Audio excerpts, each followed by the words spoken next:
free RSP or private games as it is now known as, a possible increase to the current level 50 rank cap, and even more new data mine vehicles. This is your week on the battlefield.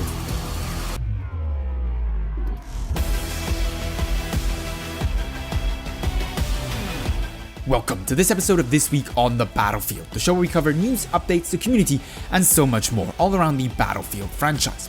In this episode then we have the RSP/private games announcement to talk about, some details on missions, rewards, game modes, and new weapons to expect in the coming weeks, a wealth of new vehicles and vehicle variants uncovered by the trusty Battlefield 5 data miners, and of course, some only in Battlefield moments for you guys to enjoy.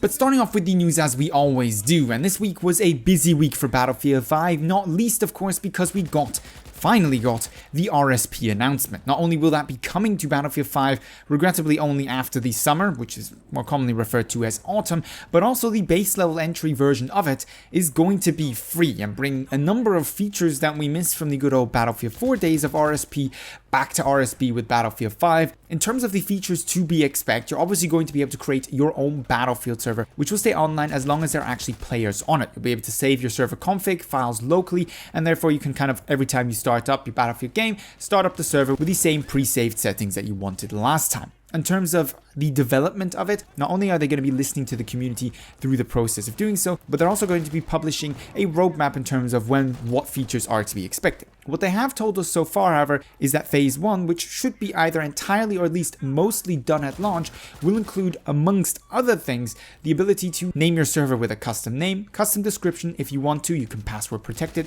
You're going to be able to control things like the map rotation, the game modes, kicking individual players, classes available for your players to choose from, weapons available for your players to choose from, as well as enabling or disabling vehicles, alongside the third-person view, ticket scaling, and respawn times. That's quite a bit there, but also for those who like the hardcore experience that we had, for example, back in Battlefield 4, you're going to be able to disable or enable kill cams, friendly fire, regenerative health, squad leader spawns only, aim assist, bullet damage scaling, minimap, and compass. So essentially, you're going to be able to create a fully hardcore Battlefield 5 experience if you so please. There's also a couple of administrative features to expect, amongst them, for example, a web portal to manage the server settings and switching of players between different teams. All of these welcome additions to the RSP program, and hopefully we can actually get a full RSP experience this time round, given of course what we got back in Battlefield 1 wasn't exactly up to much, especially at the beginning.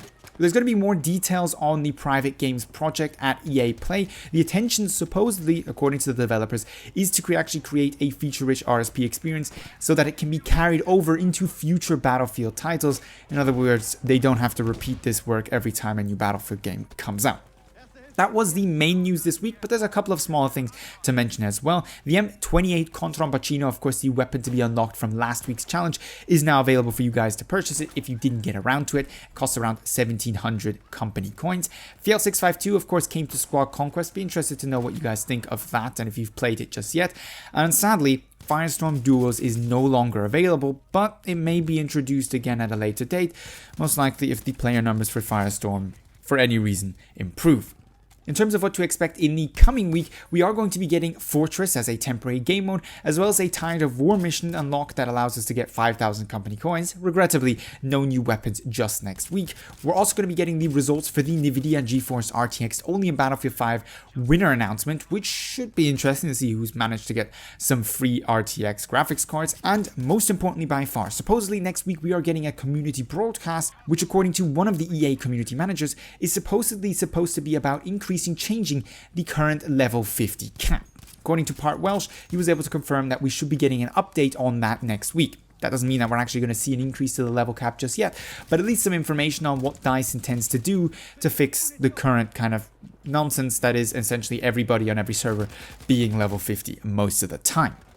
That being next week, the week following that, we can actually expect to see some new Firestorm locations, which I'm interested to see how they are introduced, as well as the first of the AT rifles in form of the Boys AT rifle for the Scout class. That, of course, being unlockable via the weekly mission starting Thursday the 21st. Also, DICE has confirmed that for the next patch, they're going to be addressing some of the major stuttering problems currently plaguing Battlefield 5, especially since the last update, but arguably in some form or fashion since the very launch of this game. Hopefully they can kick out some of the performance problem, because even I myself have been suffering quite heavily under those recently.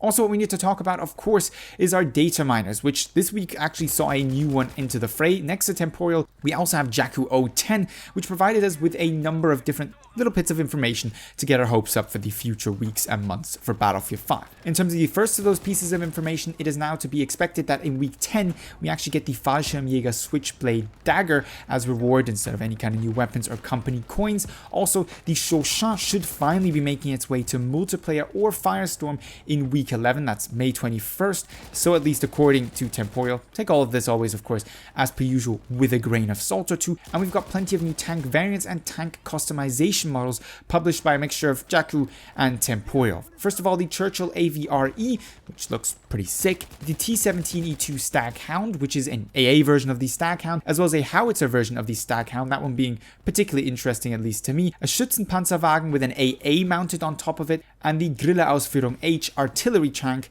alongside the Marder 3 tank destroyer. Now, I don't think that we're going to be seeing all of these vehicles, frankly, ever in Battlefield 5, but it's interesting to see that they've made the effort to make at least the models for what seems to be more vehicles than we currently even have in the games, at least in terms of the actual tanks available. So I expect at least a ramp up in terms of what vehicles are available in Battlefield 5 in the coming weeks and months, and I look forward to that as well. In terms of community news then this week, this was a little bit quieter, no surprise given of course that we had the massive news announcements in form of the RSP, which of course has been subject to discussion in the community as well. Some questions being raised about what the premium offerings are going to entail for the RSP private servers. That of course being currently held relatively quiet by DICE. They will of course let us know later on towards EA Play what we can expect from the more premium models of RSP. Also, a number of content creators this week took the time to talk a little bit about Battlefield 5's identity, Battlefield as a franchise, and how, for example, Battlefield 5 compares to Battlefield 1 or other titles. I actually made a video on this subject a few months back. I'll have that link down below in the description if you want to hear my take on it. Interesting things to talk about, but ultimately, Battlefield 5 is its own game, and it's going to need to find its way without necessarily always trying to be compared to previous iterations in the franchise. But with that, we go over to the only in Battlefield moments. And the first clip we have today is a true example of Battlefield 5 team play, or at least the spirit of such, with Nugarius Burt and a teammate pulling off a good old C4 buggy on an unsuspecting tank.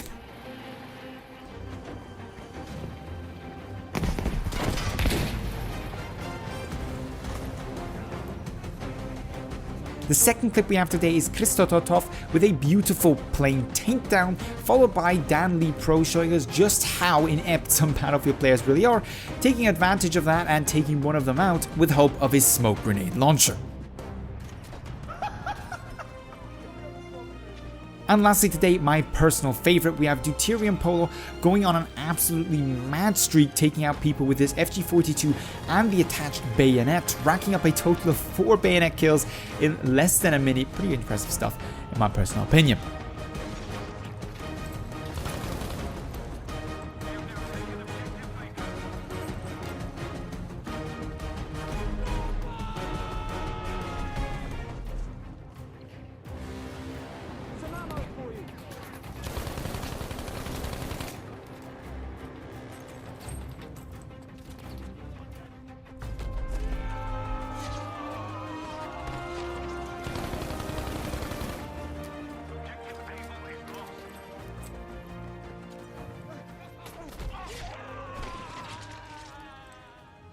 Coming to the end of this week's episode then. If you enjoyed the show, found it interesting or entertaining, don't forget to give it a thumbs up, share it, and of course hit me up with your feedback, suggestions, and opinions down below in the comments or over on Twitter. With that being said, however, I'd like to thank you very much for watching, and hope to see you in the next episode of This Week on the Battlefield.